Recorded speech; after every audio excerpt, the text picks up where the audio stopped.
যে নবী আল্লাহ রাব্বুল আলামিনের অনুমতি ছাড়া কোনো ফয়সালা দেন না। ওমা ইয়ানতিকু আনিল হাওয়া ইন হুয়া ইল্লা ওয়াহয়ুন ইউহা। মুহাম্মদ নিজের থেকে কোনো কথা বলেন না। অন্য আয়াতে আল্লাহ পাক বলেছেন ওয়ালাউ তাকাওয়ালা আলাইনা বা'দাল আকাবিন, যদি নবী নিজের থেকে কোনো কথা বলতো তাহলে আমি তার ডান হাতখানা চেপে ধরতাম এবং তার কণ্ঠনালী আমি আল্লাহ কেটে ফেলে দিতাম। সুবহানাল্লাহ।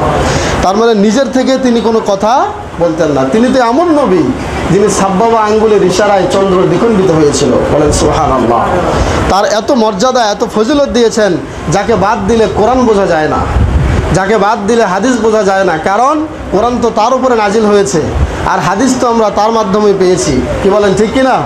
যেই নবীকে বাদ দিলে জান্নাত চেনা যাবে না, জাহান্নামের পরিচয় পাবেন না, ওই নবীর উম্মত আমরা। বলেন আলহামদুলিল্লাহ। বিশ্ব নবী নবী মোহাম্মদ রাসূলুল্লাহকে বাদ দিলে সর্বোপরি আল্লাহকে চিনতে কেউ পারবে না, আল্লাহর পরিচয় কেউ জানতে পারবে না। বলেন আল্লাহু আকবার। ওই নবীর উম্মত হতে পেরে আপনারা খুশি না বেজার? খুশি। তারা এক নম্বর ট্যাগ লাগাইছিল বিশ্ব নবীকে। তারা বলেছিল যে হে মুহাম্মদ আনতা কাজ্জাব, তুমি মিথ্যাবাদী। বলেন নাউজুবিল্লাহ। দ্বিতীয় ট্যাগ লাগিয়েছিল, তারা বলেছিল যে আনতা মাজনুন, তুমি পাগল। আবারও বলেন নাউজুবিল্লাহ। বিশ্বনবীকে তারা আরও বলেছিল তুমি সাহের, জাদুকর।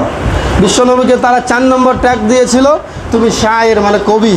বিশ্বনবীকে তারা 5 নম্বর ট্যাগ লাগিয়েছিল, সেটা হচ্ছে কাহেন, তুমি গণক, তুমি একজন জ্যোতির্বিদ, তুমি জ্যোতির্বিদ্যা লাভ করেছো, তুমি একজন গণক। বলেন নাউজুবিল্লাহ।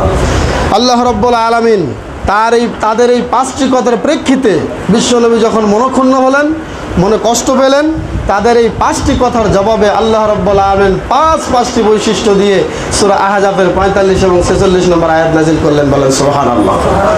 আল্লাহ রাব্বুল আলামিন বলেছেন, ইয়া আইয়ুহান নাবিয়্যু ইন্না আরসালনাকা শাহিদাও ওয়া মুবাশশিরাও ওয়া নাযীরা ওয়া দা'iয়ান ইলাল্লাহি বিইযনিহি ওয়া সিরাজাম মুনীরা। সুবহানাল্লাহ।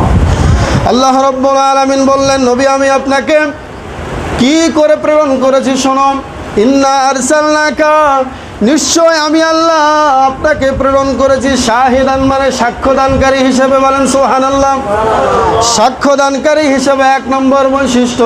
2 নম্বর বৈশিষ্ট্য হলো মুবাশশিরা, তোমাকে সুসংবাদদাতা হিসেবে আমি প্রেরণ করেছি। ওয়া নাযীরা মানে সতর্কদানকারী হিসেবে প্রেরণ করেছি। 4 নম্বরে হলো ওয়া দা'iয়ান ইলাল্লাহি বিইযনিহি, তার মানে আল্লাহর আদেশে তুমি মানুষকে আল্লাহর দিকে ডাকবে, এই জন্য তোমাকে পাঠিয়েছি। সিরাজাম মুনীরা, আলোকবিদ হিসেবে, আলোকবর্তিকা হিসেবে, চারাক স্বরূপ আমি আল্লাহ তোমাকে প্রেরণ করেছি। বলি সুবহানাল্লাহ। তাহলে কয়টি গুণের কথা আল্লাহ বললেন? 5টি। 1 নম্বর হচ্ছে শাহেদ, তারপরে সাক্ষ্যদানকারী। 2 নম্বর হলো মুবাশশিরা, তার মানে সুসংবাদদানকারী। 3 নম্বরে নাযীরা মানে ভীতি প্রদর্শনকারী। 4 নম্বরে দাঈয়ান ইলাল্লাহ, তার মানে আদ-দাঈ ইলাল্লাহ, আল্লাহর দিকে আহ্বানকারী। 5 নম্বরে হলো আলোকবর্তিকা, চারাক স্বরূপ, আলোয় আলোকিত করে দিবে তুমি গোটা বিশ্বকে, এই জন্য আমি তোমাকে নবী হিসেবে প্রেরণ করেছি। বলেন সুবহানাল্লাহ।